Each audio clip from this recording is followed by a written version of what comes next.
My name is Brian Rishford. For many reasons, I'm just an ordinary Scandinavian guy, though many people might have considered me extraordinarily lucky until I ran into some serious problems. At the age of 38, I had almost everything people dream of. I had 2 beautiful daughters, a wonderful wife, a cozy home, many friends, a stable job, and a new car. Even luck seemed to be on my side. Although I never won large sums of money in the lottery, I did, as they say, little by little. I had enough money to afford some niceties. I was not born into a wealthy environment and have worked hard to achieve what I have today. My wife, Isabella, played an important role in my happiness. Without her support, it would have been difficult to maintain all that I have. We met during a winter trip to San Anton in Austria. That night at our hotel, I noticed 2 charming Scandinavian girls at a neighboring table. My friends immediately began their hunt, and it was Isabella who caught my attention. She was for me without a doubt. When one of my friends managed to win over one of the girls, Isabella kept chatting with me, and we became closer. After returning home, I moved to her hometown, found a job, and eventually married her. I never suspected Isabella of cheating until I met Louise. It happened on a training course for a new version of an administration program I was attending for work. We were assigned to work in pairs, and I expected to meet a senior colleague. Instead, the person in front of me was Louise, who turned out to be a young and intelligent woman. 10 minutes later, the youngest and most charming girl in the entire course entered the classroom. She introduced herself as Louise and sat next to me. Louise gave the impression of being smart and easy to talk to, so we had little trouble with the new programs. We worked well together, and there was plenty of time for informal conversations during the lessons. She told me that she was 25 years old and that she worked in administration at one of the leading women's clothing stores in her town. The course lasted 2 days, and Louise suggested that we have dinner together at some nice restaurant. I knew of one cozy place in town where we could have a good time. When we got back to the hotel, Louise shared with me her relationship problems with her boyfriend, who, although nice, things were not smooth between them. She asked me to listen to her as she had no close friends in her hometown to talk to about such things. She felt she could trust me. I agreed, and she offered to invite me to her room instead of going to the bar at the hotel. We got to talking at the table in her room. The lighting setup created a nice atmosphere, and she began to talk about her relationship. Her partner, although a nice guy, was not paying proper attention to their sex life, which she was beginning to realize was a problem. She told me about her attempts to resolve it, how they had both tried, but they had ended up at an impasse. Louise asked me how we spent our time with my wife when we first met. I told her how we met abroad on vacation and how our acquaintance grew into something more just a few hours after meeting in a hotel bar. It was the right thing for both of us, and we didn't regret what we did. It was one of the reasons why we continued our relationship, although of course there were others. After a while, Louise offered to show me what to do to get her boyfriend into action, and we ended up in bed. She was a little shy and turned off all the lights. I really wanted to help her, but I didn't feel like cheating on Isabella. I was trying my best to be something of a coach, and I could feel that she was enjoying it. She didn't mind when I took off her skirt and top as well as my pants and shirt. To my surprise, she took off her bra and pantyhose. She moaned with pleasure as I kissed and licked her breasts. Now I realized that this lesson had gone too far to be interrupted. I began kissing the inside of her thighs until I felt her lift her ass so I could pull her panties off. After that, we had a good night's sleep until the next morning when we made good love again, and then I went back to my room to shower and put on clean underwear and a shirt. When I left her room, the middle-aged woman in the next room opened her door, saw me coming out of Louise's room, and shouted at me, "Shame on you!" I didn't care. I met Louise at breakfast, which was very pleasant. The course ended at noon, and we snuck into my room for a quickie lovemaking before we had to disperse to our rooms. After eating dinner together, we exchanged addresses and phone numbers and decided to remain friends. Much to my surprise, I didn't feel much remorse for my action. I really hoped that I had done something to help Louise in her relationship. Although I hadn't said anything to Louise about my problems, I had a strange feeling that something, though I couldn't say what it was, had been growing between Isabella and me ever since she had gotten her promotion 6 months ago. When I'd asked her about it, she'd only said that she needed to think more about work until she got used to her new routine after the promotion. But now I had a question in my mind. What was Isabella doing for fun during her business trips? I had asked her several times why she and her colleague Clara preferred to stay overnight in the county capital, only 90 kilometers from home, when they came to the company's headquarters for training or some other business. I told her I didn't understand why they were staying overnight when they could have gotten home at 5 or 6, and even jokingly asked her if she had a lover there, to which she would get mad as a wasp. She told me that they worked long hours, and the company and their union required them to rest before going home. Now that I realized how easy it was for me to do what I did, and that it should be much easier for a beautiful woman like Isabella, I decided to get to the bottom of it and do something about it the next time she got there. Things went on as normal at home for a week until everything went to shit. When I returned home from work, I found 2 suitcases in the hallway and a furious Isabella in the kitchen. She was yelling at me to take the suitcases and get the hell out or wherever, but she wanted me out of the house as soon as possible. The reason for her anger was clear. She was screaming, "How could you do this to me and the children? I never thought you were capable of such meanness. Who put such stupid ideas into you anyway? People have seen you behaving unashamedly in those courses." My attempts to calm her down were unsuccessful, and she didn't want to listen to my explanation. "It's not what you think. Please listen and give me a chance to explain." "There's nothing to explain. Can you deny that you spent the night with this woman? Can you?" She had a problem and she wanted to talk about it. "And now you have a serious problem." After much arguing, we were able to come to an agreement. Her parents were at their house on the coast, and I could stay with them for a while until we worked things out. I realized that this was the most serious problem in our marriage, so I agreed to leave, knowing that she usually calmed down after a few days, and further disagreements at this level would only make things worse. When packing the car, I made sure she had taken everything she needed and added a few things. As I was loading the suitcases, she came out and offered to call the kids, but not her and not home. She promised to contact me when she was ready. I left saying, "I hope to see you soon." I felt awful sitting in her parents' living room watching TV. How had she found out about my night with Louise? Perhaps she heard someone loudly say, "Shame on you." It was unbelievable how much effort such a moral guardian could expend to cause trouble for people he didn't know. I promised myself I would deal with her if I met her again. I hoped she wouldn't find Louise's boyfriend and reveal everything to him. I continued to go to work and talk to the kids, but I didn't ask them too much about Mom and what she told them. They said that Mom told them that adults sometimes need time to themselves and that I would be back soon. I took that as a sign that Isabella wouldn't use the kids against me. She was even taking my mail.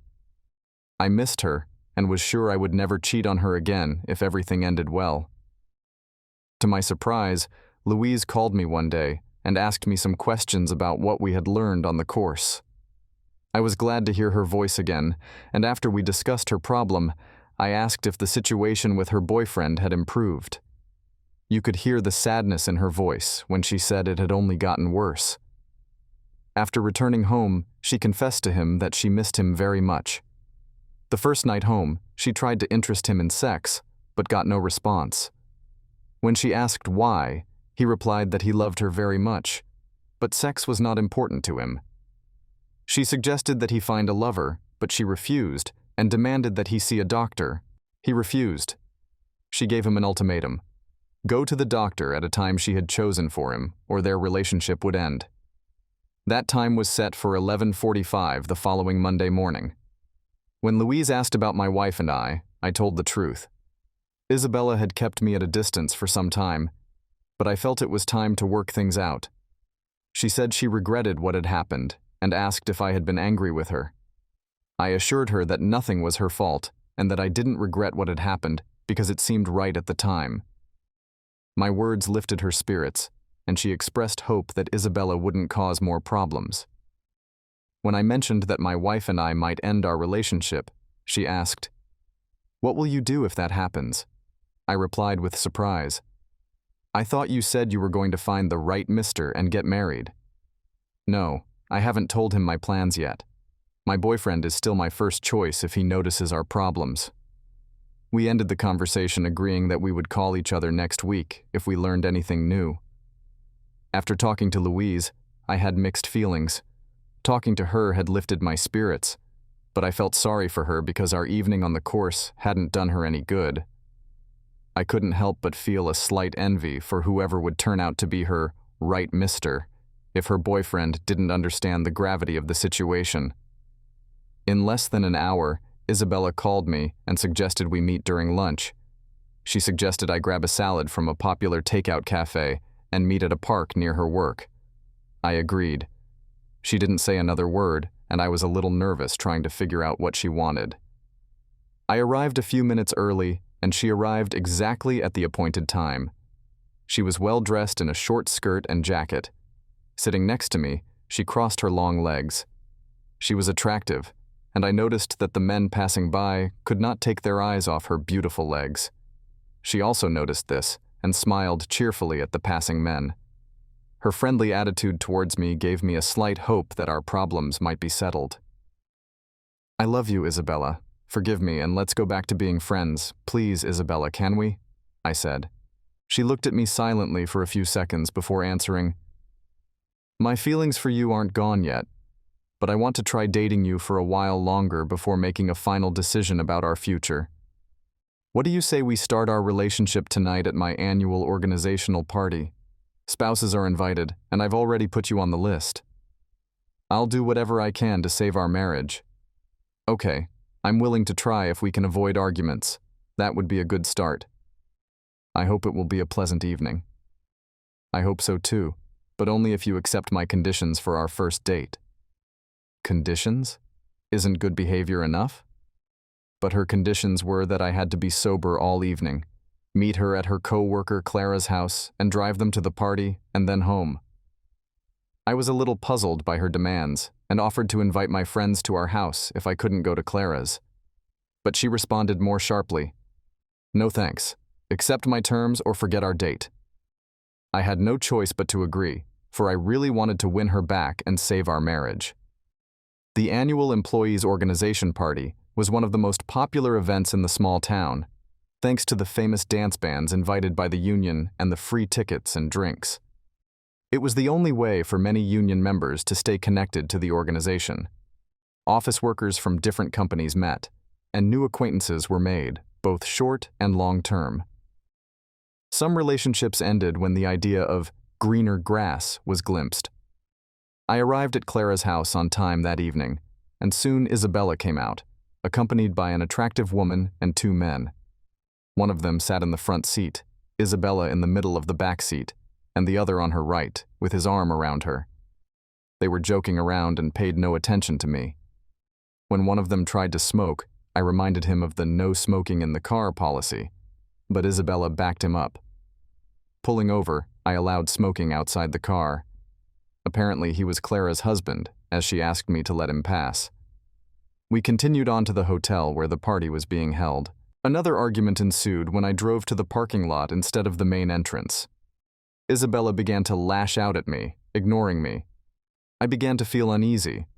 My premonitions had come true. In the bright light, I noticed that Isabella and her friend were out of it. They had obviously taken drugs, and I had not been invited to their party. After some socializing, Isabella began to ignore me.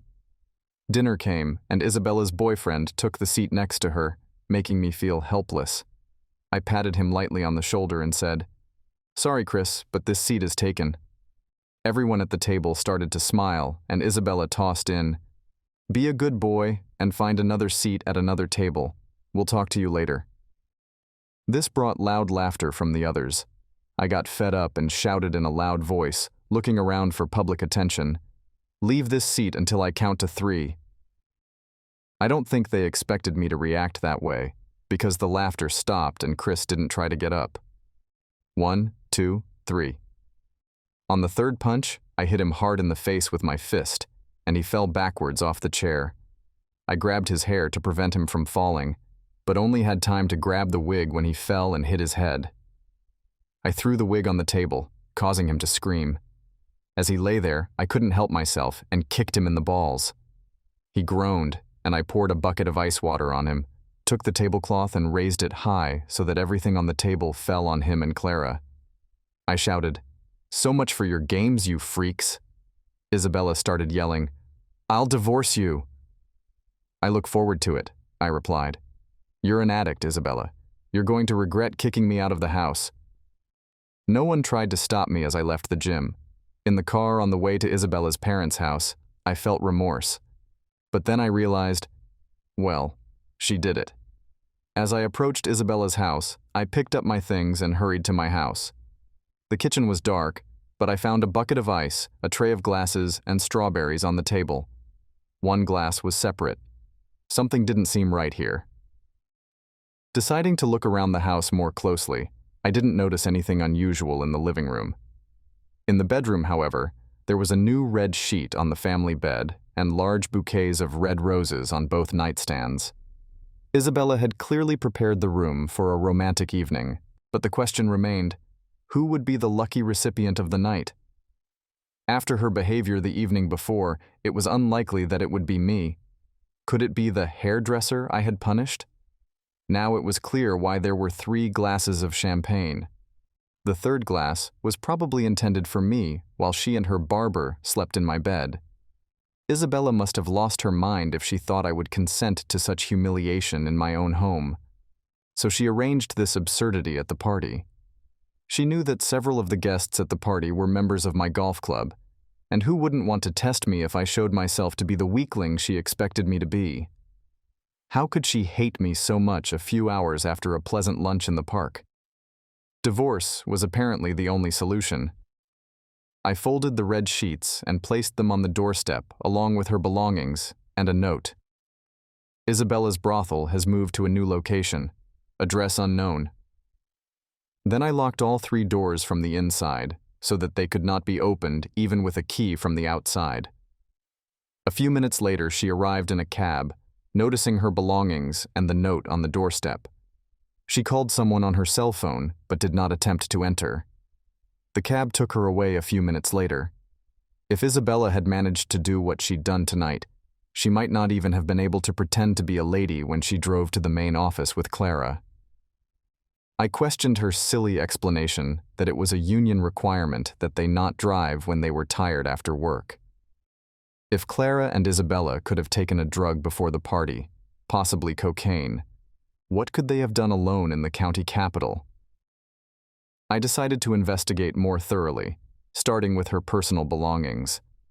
I found nothing in her underwear drawers, no fancy or sexy lingerie or sex toys, nothing weird in her briefcase, nothing on her calendar, no secret codes or weird phone numbers. We shared a desk in a home office with 4 drawers for each of us. I'd had no reason to look in her drawers before, but now I examined them closely. There was nothing in the first 3 drawers, but the 4th appeared to be locked. I found a ring binder that contained Isabella's paycheck information, which seemed odd until I found out why she was hiding it. Turns out she was taking time off after visits to the main office. Underneath the ring binder was her personal photo album from before our marriage. Between the pages of the album, I found 8 photos taken apparently on a cell phone.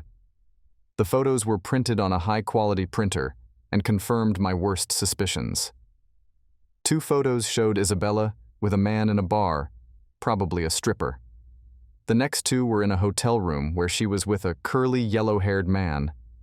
In the first one, she was lying on his lap, and in the second one, Clara was topless with the man squeezing her breasts.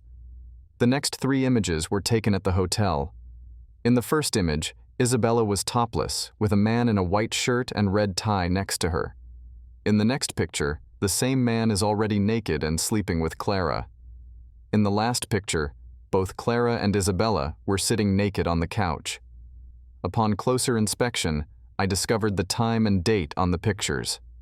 The oldest images were taken about 5 months ago, and the most recent images were taken just 2 weeks ago. Now the question arose, what were they doing on these trips when they weren't taking pictures? Isabella's behavior became a mystery to me. She was acting like a real whore, planning to humiliate me and make me the laughingstock of the entire town. Now that I had proof of her cheating, I wondered, why did she show such hatred towards me? I could forgive her if she confessed her actions. However, my remorse vanished and I no longer cared. I decided to stop investigating and closed the drawer. I then poured myself a whiskey, but as expected, I could not sleep afterward. I wrote to Louise. Dear Lizzie, we agreed to keep each other informed. Today I learned the truth that my wife is a real whore. I'm going to divorce her as soon as possible so she doesn't find out the truth after the course. Call me when you can, and I'll tell you the whole story. Louise called early in the morning, and I told her everything. She listened to me and asked what my future plans were. Divorce, of course, I replied.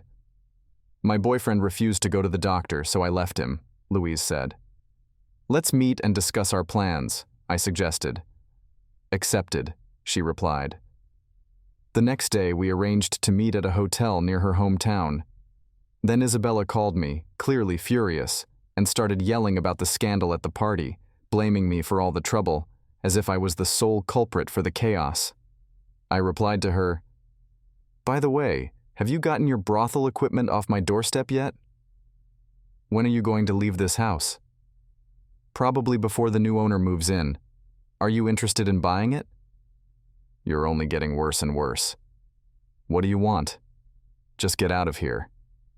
The house is mine, but you can have the furniture. I don't feel like sleeping on your damn bed anymore. Take everything but my stuff and electronics. Are you serious?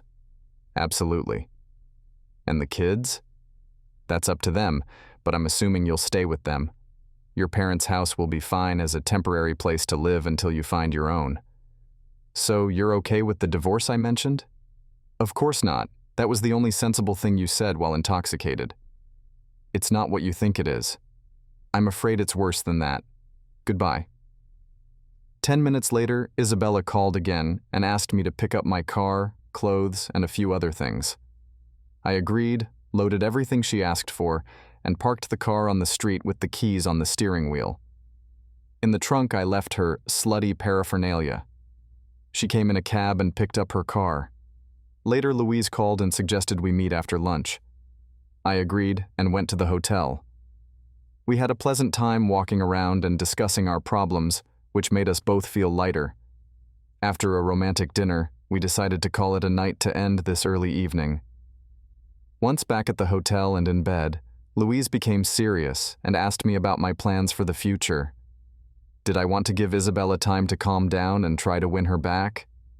I replied, absolutely not, and inquired about her plans. She looked me straight in the eye and told me that she wanted to get married and have 2 children, then added in a quiet voice, Do you want to share that future with me? Louise, are you serious? Yes, Brian, I love you with all my heart. I thought about you every day after our courses, but I haven't dared to say anything. I love you too, Louise. I really tried to save my marriage, but from now on, you are the only one for me. There was no need to say anything more. We made love and continued until after the 3rd time we were exhausted and fell asleep. In the morning, we went down to the restaurant to have breakfast and talk about the future. Louise didn't mind when I told her I wanted to buy a new house and new furniture and let Isabella take everything left in the old house. If there is anything left, I will give it to the Salvation Army's second-hand store. Louisa promised to try to find a job in my town. We were both pleasantly surprised at how easily things are resolved when you give in and agree. It was an amazing feeling. I felt 10 years younger when I returned from a weekend with Louise and found Isabella had picked up her things, leaving a note on the kitchen table. Dear Brian, I love you very much, and I'm sorry for my stupid prank at the party. What I did was terribly wrong. No one can blame you for acting like a real man, and I loved you even more afterward. Everything you did is forgiven and forgotten. Please forgive me for everything I did and said that horrible night. Give me a chance to explain myself so we can be a happy family again. I love you. Your loving wife, Isabella." What was this nonsense? How could she say she loved me when she'd been cheating on me for months, probably drugged, and intended to love that damn barber head in my bed? No way in hell could I even consider taking her back. Monday was a busy day for me. I was at the bank, splitting our bills, putting the house up for sale, and going to the courthouse to get divorce papers. Isabella called, and I agreed to meet her Tuesday night at a restaurant to have a serious talk about our future. This was probably not quite what she was expecting. Louise was a little alarmed when I told her about Isabella's note and about agreeing to meet so soon after the scandalous party. She was afraid I would change my mind, forget our arrangements, forgive Isabella, and continue the marriage. There was relief in her voice when I told her that my house was for sale and only Isabella's signature remained on the divorce papers. I promised to call Louise after the meeting, but I feared Isabella would use the children against me. However, all the decisions had already been made, and she could only make minor changes. On Tuesday evening, Isabella and I arrived at the restaurant on time and sat in an inconspicuous booth. I suggested we postpone serious conversation until after the meal. I realized again that Isabella was a very beautiful woman, and if I hadn't met Louise and found the cheating photos, I probably would have tried to save the marriage. After the meal, as we were having coffee, Isabella began a serious conversation. "Dear Brian, I'm sorry that I listened to my friend's foolish advice about getting even with you before I forgave you, and didn't become the loving wife you expected me to be after we met in the park. I regret everything I did that damn night. I don't blame you for the mess that almost cost me my job. Please let me explain my plans for that evening, and you'll realize that I had no intentions of doing what you think of me. Speaking of that evening, how long have you been using cocaine?" "Cocaine? Yeah, I've seen enough people on drugs, so I'm 100% sure those 4 giggling idiots I drove to the party were high. Cocaine or some shit. I saw your eyes and the bright lights at the entrance, and I doubt you were stupid enough to get into a wig without that crap up your nose. The first, only, and last time we tried cocaine, Clara got from an old friend of hers. We were curious. What about your brothel in our bedroom? Do you think I'm weak enough to let you sleep with that guy in the wig in my bed while I watch or wait my turn myself? He's not my boyfriend. Ronnie is just a co-worker who had to pay dearly for helping me get even with you at the party. Have you slept with him yet? Of course not. You misunderstood everything that went on that night. If you'd agreed to eat at another table, I was going to come over after the meal, tell you I forgave you, and spend the whole evening together. The bedroom, flowers, champagne, and strawberries were for you, in an attempt to bring romance back into our marriage. It's true. Why 3 champagne glasses then? There was a crack in one of them. That's the only reason. Sounds logical, but unfortunately there are too many weaknesses in your explanation. I don't think you've told me the whole truth." A strained expression appeared on her face. "I'm sorry you don't believe me when I tell you the truth. What else do you want to know? The real truth about when you started using cocaine during your late-night hangouts with Clara? So far I know it's about 5 months, but maybe it's 6. How could you let this woman control you, drive you to fornication, and destroy our marriage? Am I wrong in saying that our marriage was better than average, at least until your promotion?" She blushed and replied, "Our marriage was fine until your course. But you're wrong in thinking that I went out with Clara on bachelorette parties. Certainly not here in your hometown where you are known. Your wild nights were in the county capital.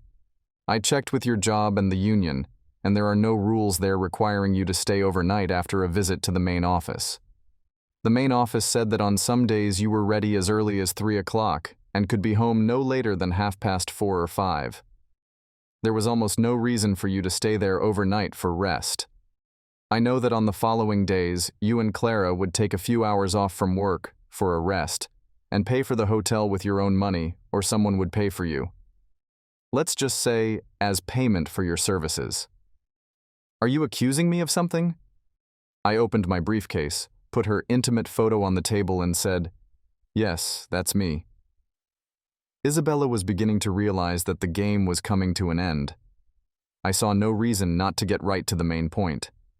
I said, "Dear Isabella, I admit that I did wrong in comforting Louise over her problems, which ended with sex.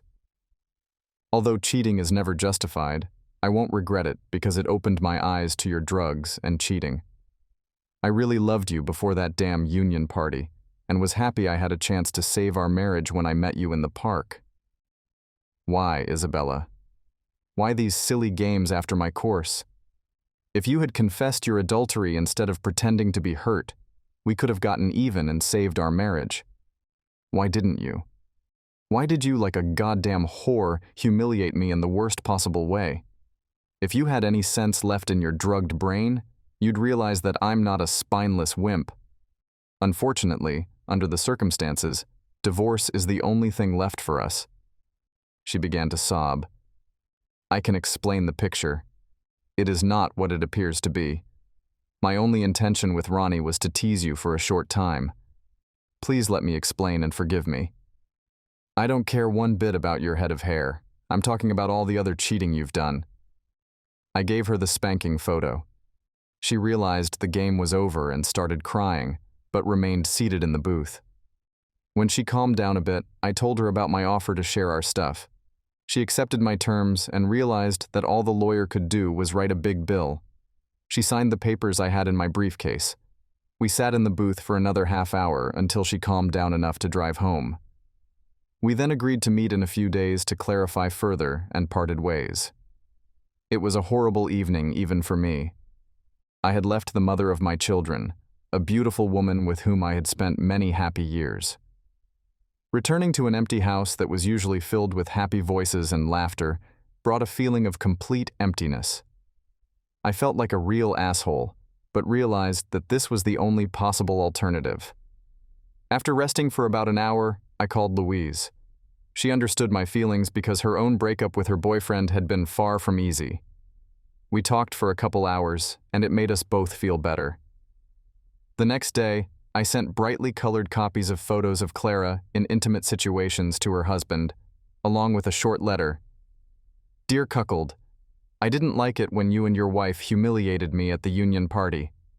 Now it's my turn to laugh. I have pictures of Isabella and your wife Clara in action. I hope you enjoy them as much as I did. Best wishes, Brian Rishford. It was cruel, but I felt no regret after what he did to me at that party. One of my golfing friends, whose wife worked for the same company as Isabella and Clara, called me the next night.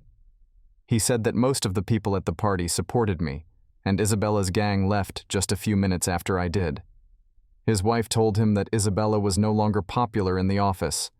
She and Clara had a serious argument and almost got into a fight in the parking lot when they got there the next day. He called me again 2 days later to tell me that Clara had walked into Isabella's office that morning and hit her hard on the head with a keyboard, and then added a real bruise with her fist. Clara was fired, and Isabella was sternly warned to behave herself if she wanted to keep her job. The reason for Clara's anger was that her husband, upon receiving the cheating photos, lied to her that Isabella was the sender and kicked her out of the house. 2 days later, Clara's husband filed for divorce. I met with Isabella that same evening to discuss how to minimize problems for our children in this sad affair. Clara had already been fired, and Isabella wore large sunglasses that hid an impressive bruise. Yes, and I'm glad she got what she deserved. I signed the letter with my name, so her husband was lying if he accused you of sending the pictures. Who cares? Isabella agreed to give up any ties to drugs in order to get custody of our children. To my great relief, we quickly reached a fair agreement about the children. I then told Isabella that I had contacted Louise after finding the photos. We met at a hotel and took the first steps towards a relationship, but she had no reason to blame Louise for our divorce. My attempts to save our marriage and never cheat again was my first choice, and I regretted the fiasco at the party a lot. I also informed her that we would be divorced even without my cheating, as I planned to hire a private investigator to find out what she was up to on her next trip to the county capital. Isabella had a strange look on her face when she said that she had been plagued with remorse after her last trip. She informed Clara that she would no longer cheat and stay overnight. That was why she was so humiliated and angry about my cheating and wanted to teach me an unforgettable lesson so that I would never do it again. She said she regretted it as soon as I left the party. When I asked Isabella why she ruined our happy family, she tried to explain. It all started when Clara took her to a bar where they knew the owner. After closing time, he suggested they stay for a drink on the house, but instead of alcohol, he offered cocaine. Clara had tried it before and persuaded Isabella to try it too. Under the influence of the drug, Isabella agreed to join Clara, the owner and the young bartender in a game of strip poker. When I asked if the bartender was curly-haired and yellow-haired, she nodded. Isabella continued by telling me that Clara, while complaining about the bad sex in her marriage, kept dating the bartender, who always had cocaine, and they usually had another girlfriend when the bar owner was busy. The courtship of these fun guys and great sex became a habit she looked forward to. She often regretted cheating in the mornings, but since it was once a month and far from home, she wasn't too afraid of getting caught. Realizing that it couldn't go on forever, she decided to put an end to it. I agreed that she was right, but added that it didn't end the way she expected. I also said that as a mentally healthy and educated woman, she was responsible for her own actions and could not blame Clara for her marriage breaking down. When I asked if she was dating the hairdresser, she denied it and said that they now hated each other. She hated him and Clara for talking her into acting like an idiot at the party. He hated her for becoming a laughingstock in the office and among his acquaintances. Clara blamed her for her divorce, and Clara's ex-husband hated all three of them. My brief encounter with the Gang of Four did not bring them happiness. When word got out that Isabella was available, she was approached by suitors, but none of them were interested in a serious relationship. I hope she finds a good man and is happy again. She has rented a 4-bedroom apartment and gained custody of our daughters, who often see Louise and me in our new home. I was delighted when the girls said their mom wanted them to be good friends with Marie-Louise, who is now my wife. After a trip to Euro Disney in Paris, my daughters and Louise became very good friends. The girls realized they were good together and never blamed her for stealing their daddy from their mommy. Isabella and I maintain a polite and correct relationship. Louisa is pregnant with our first child, and I am happy to have a loving wife.